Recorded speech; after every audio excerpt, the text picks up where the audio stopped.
من أبناء النادي الإفريقي إلى بطل تونس، واليوم باش تبدأ مغامرة جديدة في أوروبا. هذه هي قصة معتز الزمزمي، واحد من أبناء النادي الإفريقي اللي درج في الأصناف الشابة حتى وصل الفريق الأول سنة 2017، ووقتها كان عمره صغير أما إمكانياته كانت كبيرة.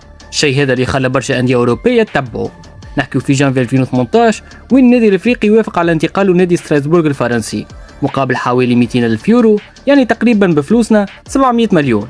كان حلم كبير بالنسبة للزمزمي، لكن الطريق في أوروبا ما كانتش سهلة.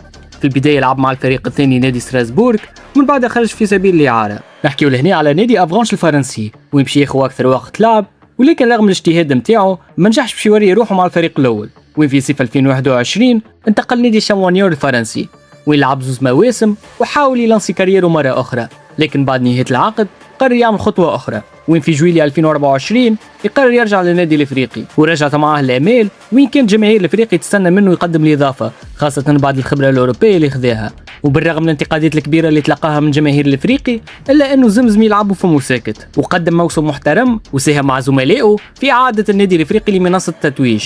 الموسم هذا النادي الإفريقي بطل تونس، ومعتز الزمزمي كان واحد من اللاعبين اللي عاشوا اللحظة التاريخية هذه. بعد تحقيق اللقب جاء وقت التغيير. إدارة النادي الإفريقي وافقت على انتقال معتز الزمزمي لنادي سيسكا صوفيا البلغاري، خطوة جديدة في مسيرته وفرصة ثانية باش تثبت إمكانياته في الملاعب الأوروبية.